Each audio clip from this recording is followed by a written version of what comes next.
नमस्कार दोस्तों, मैं आपका अपने चैनल एचपीएस स्टडीज़ में स्वागत करता हूं। इस वीडियो में आपके लिए 17 सितंबर 2021 का करंट अफेयर लेकर आ गया हूं। अगर आप इस चैनल पर पहली बार आए हैं तो आपसे अनुरोध है, चैनल को सब्सक्राइब कर लीजिएगा। वीडियो अच्छी लगे तो वीडियो लाइक करके ज़रूर जाइएगा। लास्ट में आपके लिए एक क्विज़ रखा है, उस क्विज़ को ज़रूर अटैम्प्ट कीजिएगा। चलिए बात करते हैं लास्ट डे के क्विज़ की। तो लास्ट डे मैंने आपसे क्वेश्चन पूछा था कि कौन सा स्टेट है जिसने टॉप किया है इंस्टॉलेशन ऑफ सोलर पंप, किस मिशन के अंतर्गत? तो पीएम कुसुम मिशन जो था उसके अंतर्गत। तो सभी ने आंसर हरियाणा दिया था और हरियाणा ही सही आंसर है। सभी ने आपने डिटेल में इसको दिया था। यहाँ पर बात करें आज के क्वेश्चन की, तो आज का पहला क्वेश्चन है world ozone day observed annually on. Answer यहाँ पर हो जाएगा हर साल 16 सितंबर को वर्ल्ड ओजोन डे मनाया जाता है। क्यों मनाया जाता है? आपको मालूम होगा हमारे सन से एक हार्मफुल रेज आती है जिसको कहते हैं यूवी रेज। उन यूवी रेज को अगर अर्थ पर वो आ गई तो हमें स्किन कैंसर और प्लांट को थोड़ी दिक्कतें हो जाएंगी, कोई भी प्रॉब्लम हो सकती है। इसके बारे में रिसर्च रेगुलरली चलती रहती है, नई नई रिपोर्टें आती रहती हैं। तो उस रे को रोकने के लिए एनवायरनमेंट ने हमको O3 का मतलब ओजोन लेयर दिया है, जो कि कहाँ पर है? जो हमारी दूसरी लेयर में उपस्थित है, जिसको कहते हैं स्ट्रेटोस्फीयर। तो वह उसको संरक्षित करने के लिए, ओजोन को संरक्षित करने के लिए वर्ल्ड ओजोन डे मनाया जाता है। इसका दूसरे तरीके से आप इसको कह सकते हैं international day of for the preservation for the ozone layer. तो ओजोन लेयर को बचाने के लिए, उसको संरक्षित करने के लिए एक दिन मनाया जाता है ओजोन वर्ल्ड ओजोन डे। और कब मनाया जाता है? 16 सितंबर को यह दिन मनाया जाता है। ठीक है। इस डे की थीम रही है इस साल की Montreal protocol, keeping us our food and vaccine cool. ठीक है, चलिए आगे बात करें। अगला क्वेश्चन जाने से पहले रिवाइज कर लेते हैं डेज को। ये 15 डेज है जो कि अभी हमने कवर कर चुके हैं इस मंथ के। जैसे कि नीचे से स्टार्ट करते हैं। 2 सितंबर को वर्ल्ड कोकोनट डे मनाया गया। 5 सितंबर को नेशनल टीचर्स डे और इंटरनेशनल डे ऑफ चैरिटी मनाया गया। एयर फॉर ब्लू स्काई मनाया गया 7 सितंबर को। 6 से 12 सितंबर को फूड प्रोसेसिंग वीक मनाया गया। 8 सितंबर को इंटरनेशनल लिटरेसी डे मनाया गया। 9 सितंबर को international day to protect education from attack मनाया गया। 10 सितंबर को वर्ल्ड सुसाइड प्रिवेंशन डे मनाया गया। 9 सितंबर को वर्ल्ड ईवी डे मनाया गया और 9 ही सितंबर को हिमालयन डे मनाया गया। 11 सितंबर को वर्ल्ड फर्स्ट एड डे मनाया गया। 14 सितंबर को हिंदी दिवस। 15 सितंबर को 3 दिन मनाए गए world lymphoma awareness day, national engineering day और इंटरनेशनल डे ऑफ डेमोक्रेसी। ये 3 डे 15 को मनाया गया। तो ये सभी हमने डे रिवाइज कर लिया। आप रोक कर एक बार खुद से पढ़ लें जिससे कि आपको भी याद हो जाए। अगला क्वेश्चन है who attends first in person Quad summit at White House. Question ये है कि ऐसे कौन से पर्सन है जो कि व्हाइट हाउस से अटेंड करने वाले हैं जो क्वाड की मीटिंग है उसको। तो आंसर यहां पर हो जाएगा, आप ये मत कहिएगा अमेरिका के प्रेसिडेंट, वो तो करते ही हैं, उनके अलावा। तो यहां पर हो जाएगा भारत के प्रधानमंत्री। ये कहां करने वाले हैं? व्हाइट हाउस से क्वाड जो समिट होने वाली है उसको अटेंड करने वाले हैं। अब आपको बता दूं, क्वाड जो देश है वो 4 देशों का समूह है। भारत, ऑस्ट्रेलिया, जापान और अमेरिका। इन 4 देशों ने मिलकर एक समिट रखी है, मतलब बैठक रखी है। उससे भारत के प्रधानमंत्री व्हाइट हाउस से अटेंड करने वाले हैं। ये एक न्यूज़ थी जो मैंने यहां पर कवर कर ली।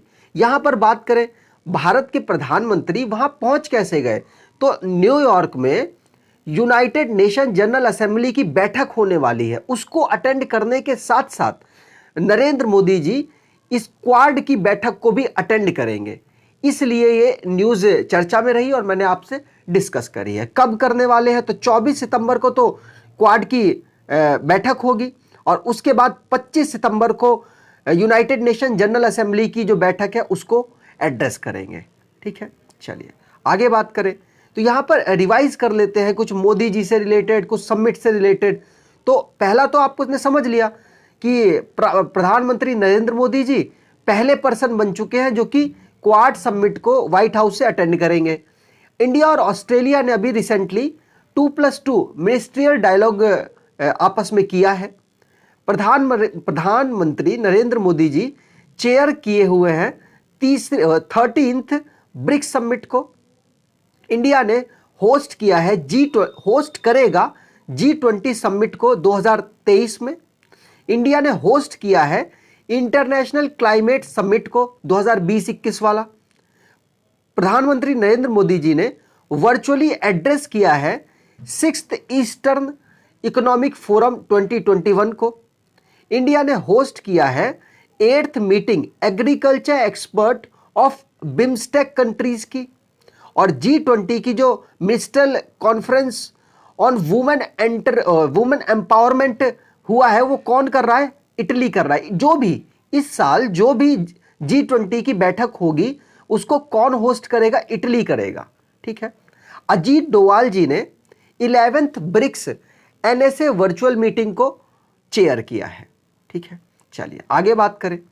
यहां पर आपको इन्फॉर्म करना चाहता हूं जनवरी से जून तक का हमारा करंट अफेयर की एक ई बुक है, 29 रुपए की आपको इसे प्रोवाइड कराई जा रही है। अगर आप इसे परचेस करना चाहें तो डिस्क्रिप्शन बॉक्स में लिंक दे रखा है, आप इसे परचेस कर सकते हैं।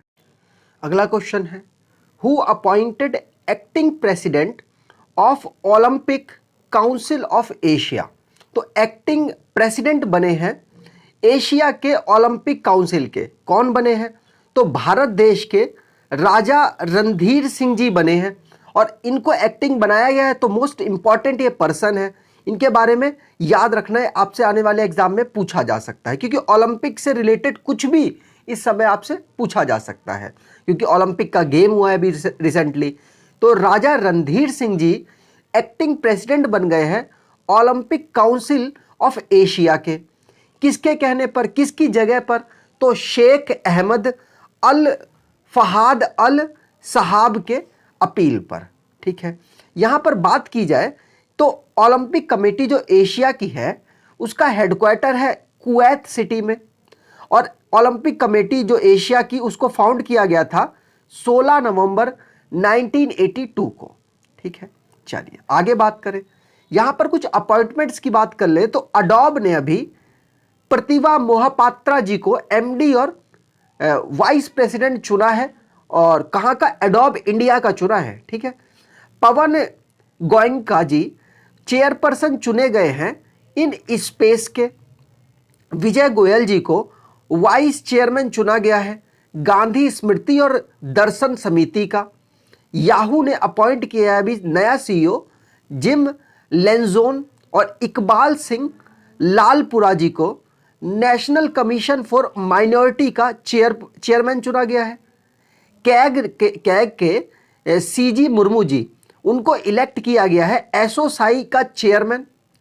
निर्लेप सिंह राय जी CMD चुने गए हैं नेशनल फर्टिलाइजर लिमिटेड के। RBI ने भी दोबारा से इलेक्ट कर दिया है MD और CEO के रूप में V विद्यानाथन को IDFC फर्स्ट बैंक का। टाटा की जो लाइफ इंश्योरेंस कंपनी है उसने नीरज चोपड़ा को ब्रांड एम्बेसडर चुना है। सतीश पारेख जी को अपॉइंट किया गया है प्रेसिडेंट के रूप में इंटरनेशनल रोड फेडरेशन इंडिया का, याद रखना है। हर्षा भूपेंद्र भंगारी जी को MD चुना गया है एग्जिम बैंक का। अगला क्वेश्चन है, UNESCO literacy prize awarded to which for innovation in education. तो एजुकेशन में इनोवेशन के लिए यूनेस्को ने लिटरेसी प्राइज अभी किसको दिया है? तो आंसर यहां पर हो जाएगा NIOS, भारत की जो ओपन यूनिवर्सिटी चलाती है उस ऑर्गेनाइजेशन को यह अवार्ड दिया गया है यूनेस्को के द्वारा। तो NIOS की फुल फॉर्म है national institute of open schooling. यहां पर जो ये फर्म है इसको क्यों दिया गया है ये अवार्ड? ये अवार्ड इसलिए दिया गया है क्योंकि इन्होंने एक स्पेशल कंटेंट तैयार किया है जो विजुअली इंपेयर्ड लोग हैं, जिनको थोड़ा सा कम दिखाई देता है, उनके लिए इंडियन साइन लैंग्वेज बेस्ड जो ब्रेल लिपि है उसके अकॉर्डिंग कंटेंट बनाने की वजह से यूनेस्को ने ये अवार्ड इनको दिया है। अगर यूनेस्को की बात करें तो इसका हेडक्वार्टर पेरिस फ्रांस में है। यूनेस्को के हेड है अंड्रे अजोले और यूनेस्को को बनाया गया था 1945 में। आगे बात करें, यहां पर कुछ रिवाइज कर लेते हैं जो अवार्ड वगैरह मिले हैं। जैसे NIOS को तो मिल गया है लिटरेसी प्राइज, आपको याद रखना है। सुपर 30 के फाउंडर है आनंद कुमार जी, उनको लास्ट डे मैंने रिवाइज हमने करंट किया था। स्वामी ब्रह्मानंद अवार्ड उनको मिला है 2021 का। सुसाना क्लार्क जी को वुमेन प्राइज फॉर फिक्शन 2021 के लिए दिया गया है। ट्रिकी गोल्डन रॉक वर्कशॉप जो कि रेलवे की एक वर्कशॉप है, इसको best energy efficient unit award मिला है और पहली कोई रेलवे की फर्म है जिसको यह अवार्ड दिया गया है। रमेश नारायण जी हैं जिनको AFA हॉल ऑफ फेम में इंट्रोड्यूस किया गया है, मतलब एडवर्टाइजमेंट में बहुत बढ़िया काम करते हैं ये। इंडिया के बायोलॉजिस्ट हैं शैलेंद्र सिंह, इनको ग्लोबल अवार्ड मिला है टर्टल को कंजर्व करने के लिए। रामनाथ कोविंद जी ने नेशनल प्राइज बांटे हैं टीचर्स को। तो कितने टीचर्स को बांटे? तो 44 टीचर्स को बांटे हैं। इन 44 टीचर्स में से 9 वुमेन हैं। पावर ग्रिड एक भारत की एक कंपनी है, इसको prestigious global ATD best award मिला है। अलेजांद्रो प्रियटो, इनको bird photography of the year 2021 का अवार्ड मिला है। न्यूरोसर्जन एक बसंत मिश्रा उड़ीसा से बिलोंग करते हैं, इनको प्रेस्टिजियस AANS अवार्ड दिया गया है। ठीक है, चलिए आगे बात करें। अगला क्वेश्चन है, Indian military participated in SCO exercise peaceful mission 2021। जो ये एक्सरसाइज है इसका नाम है पीसफुल मिशन 2021। इसको कौन होस्ट कर रहा है? तो आंसर यहां पर हो जाएगा, इसको रशिया होस्ट कर रहा है। ये पीसफुल जो मिशन है इसमें SCO के सारे देश, जो जितने मेंबर देश हैं, सभी ने पार्टिसिपेट किया था और रशिया इसको होस्ट कर रहा है। यहां पर आपके लिए मैंने लिख दिया है। तो इंडियन मिलिट्री भी इसमें पार्टिसिपेट कर रही है। पूछा जा सकता है आपसे एग्जाम में, जो SCO की फुल फॉर्म क्या है? तो संघाई कॉरपोरेशन ऑर्गेनाइजेशन इसकी फुल फॉर्म है। 13 से 25 सितंबर इसको ऑर्गेनाइज कराया जा रहा है। ठीक है, यहां पर थोड़ा सा SCO के बारे में जान ले। तो SCO के सेक्रेटरी जनरल हैं व्लादिमीर नोरो। हेडक्वार्टर इनका बीजिंग चाइना में है, जो कि चाइना की कैपिटल है। अगर बात करें इसकी लैंग्वेज है चाइनीज़ और रशियन। इसको बनाया गया था 2001 में। इसके मेंबर देश अगर बात की जाए तो मेंबर देश है इसके China, Kazakhstan, Kyrgyzstan, Russia, Tajikistan, Uzbekistan, India और पाकिस्तान। ये आपको याद रखना है। इनके 8 मेंबर हैं, आप काउंट भी कर सकते हैं, 8 मेंबर आपको मिल जाएंगे। और ऑब्जर्वर मेंबर भी यहाँ पर 4 हैं, तो उनके बारे में नहीं, आप सिर्फ इन मेंबर्स के बारे में याद रखिएगा। ठीक है, चलिए आगे बात करें। अगला क्वेश्चन है, which country host the first ever global Buddhist conference? तो बुद्धिस्ट कॉन्फ्रेंस पहली ऑर्गेनाइज कराई जा रही है, कौन सा देश कर रहा है? तो आप इनकी तस्वीर देखकर पहचान गए होंगे कि भारत देश करने वाला है। भारत देश के बिहार में बुद्ध भगवान की पहली कॉन्फ्रेंस ऑर्गेनाइज कराई जाएगी। उसके बाद आगे तेलंगाना में होने वाली है क्षेत्रीय जो कॉन्फ्रेंस है, रीजनल कॉन्फ्रेंस तेलंगाना में कराई जाएगी, सारनाथ में कराई जाएगी, गंगटोक और धर्मशाला में ऑर्गेनाइज होगी। और अगर दुनिया की बात की जाए तो जापान, साउथ कोरिया, थाईलैंड और कंबोडिया में ये ऑर्गेनाइज बाद में की जाएगी। लेकिन अगर यहाँ की बात करें तो इंडिया पहली ऑर्गेनाइज कर रहा है ग्लोबल बुद्धिस्ट कॉन्फ्रेंस। कब से कब? तो नवंबर 19 से 20 नवंबर तक ऑर्गेनाइज की जाएगी बिहार के नालंदा में। ठीक है, ऑर्गेनाइज कौन कराएगा? तो Indian council for culture relation, ये इसको ऑर्गेनाइज कराने वाले हैं।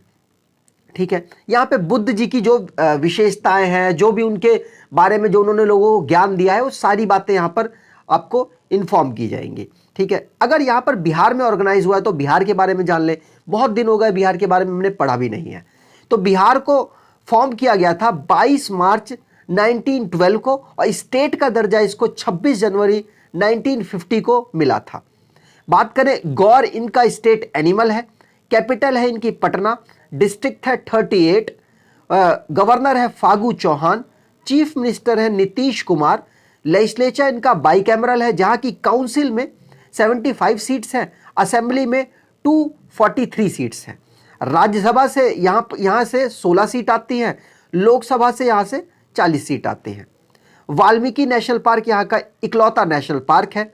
वाइल्ड लाइफ सेंचुरी की बात करें तो Gautam Buddha wild life sanctuary, Nagi dam wild life sanctuary, Nakti dam wild life sanctuary, Pant या फिर Rajgiri wild life sanctuary, Udaipur wild life sanctuary, Valmiki wild life sanctuary यहाँ की कुछ इंपॉर्टेंट वाइल्ड लाइफ सेंचुरीज हैं। अगर मैप पर हम जानना चाहें तो मैप में बिहार एक इंटरनेशनल बाउंड्री को टच करता है, कौन? नेपाल के साथ। बिहार की बात करें तो इंटरनली इसके पड़ोसी राज्य हैं उत्तर प्रदेश, झारखंड, वेस्ट बंगाल। आपको ये याद रखना है, पूछा जाता है एग्जाम में। आगे बात करते हैं। अगला क्वेश्चन है विच आईआईटी हैज लॉन्च्ड प्रोजेक्ट उड़ान।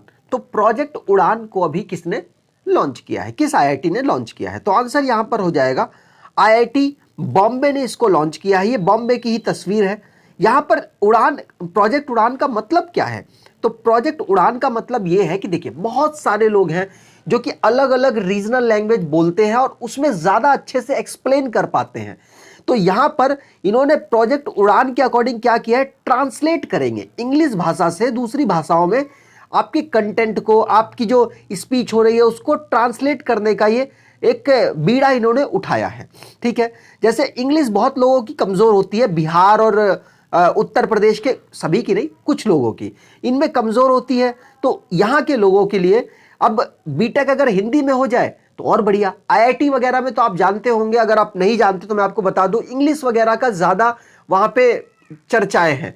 तो इंग्लिश से हिंदी में अगर आप कंटेंट को ट्रांसलेट करना चाहते हैं तो आप इस प्रोजेक्ट के अकॉर्डिंग जो आईआईटी बॉम्बे ने बनाया है उसके अकॉर्डिंग आप इसको ट्रांसलेट करवा सकते हैं। ठीक है, चलिए अगला क्वेश्चन है who launches AI powered road safety project IRASTE। तो आंसर यहां पर हो जाएगा रोड के हमारे मिनिस्टर हैं नितिन गडकरी जी, इन्होंने अभी इसको लॉन्च किया है। मतलब बहुत सारे एक्सीडेंट्स होते हैं, एक्सीडेंट्स को कम करने के लिए आर्टिफिशियल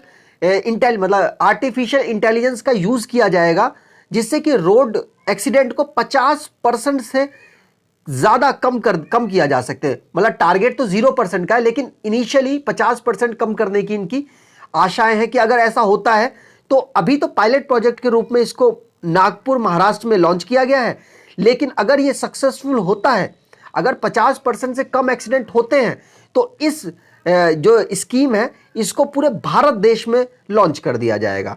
यूनियन मिनिस्टर है रोड ट्रांसपोर्ट के नितिन गडकरी जी, इन्होंने ही IRASTE को लॉन्च किया है। आर्टिफिशियल इंटेलिजेंस बेस एक प्रोजेक्ट है जिससे रोड एक्सीडेंट को ऑब्जर्व किया जाएगा, क्यों होते हैं, क्या होते हैं, उसके अकॉर्डिंग इस पे डिसीजंस लिए जाएंगे। जो IRASTE की फुल फॉर्म क्या होगी? तो intelligent solution for road safety through technology and engineering, ये इसकी फुल फॉर्म है और नितिन गडकरी जी ने इसको लॉन्च किया है। आगे बात करें, अगला क्वेश्चन है जिम्बाब्वे के ब्रैंडम टेलर जी हैं, उन्होंने रिटायरमेंट की अनाउंसमेंट कर दी है। वो किस गेम से बिलोंग करते हैं? आप इनके पास बैट देखकर पहचान गए होंगे कि ये क्रिकेट से बिलोंग करते हैं। जिम्बाब्वे के बेहतरीन प्लेयर में से एक है। अगर आपने क्रिकेट फॉलो किया हो, जिम्बाब्वे और इंडिया का कभी मैच देखा हो, तो बहुत रन बनाते थे ये। इन्होंने रिटायरमेंट की घोषणा कर दी है। जिम्बाब्वे की बात करें तो अफ्रीका की एक कंट्री है, कैपिटल इसकी हरारे है, प्रेसिडेंट इनके हैं एमरसन मगांगवा और जिम्बाब्वियन डॉलर इनकी करेंसी है। ठीक है, चलिए आगे बात करें आज के क्विज की। तो IOC suspend which country from Beijing Olympic. Beijing में जो ओलंपिक होना है उसमें किस कंट्री को इंटरनेशनल ओलंपिक कमेटी ने सस्पेंड कर दिया है? कमेंट में आपको डिटेल में आंसर बताना है। अगर आपको ये वीडियो अच्छी लगी है तो आपसे अनुरोध है चैनल को सब्सक्राइब कर लीजिएगा, वीडियो को लाइक कर दीजिएगा और रिक्वेस्ट है आपसे 10 से 12 लोगों को आप शेयर करेंगे, ऐसी आपसे उम्मीद करता हूँ। धन्यवाद।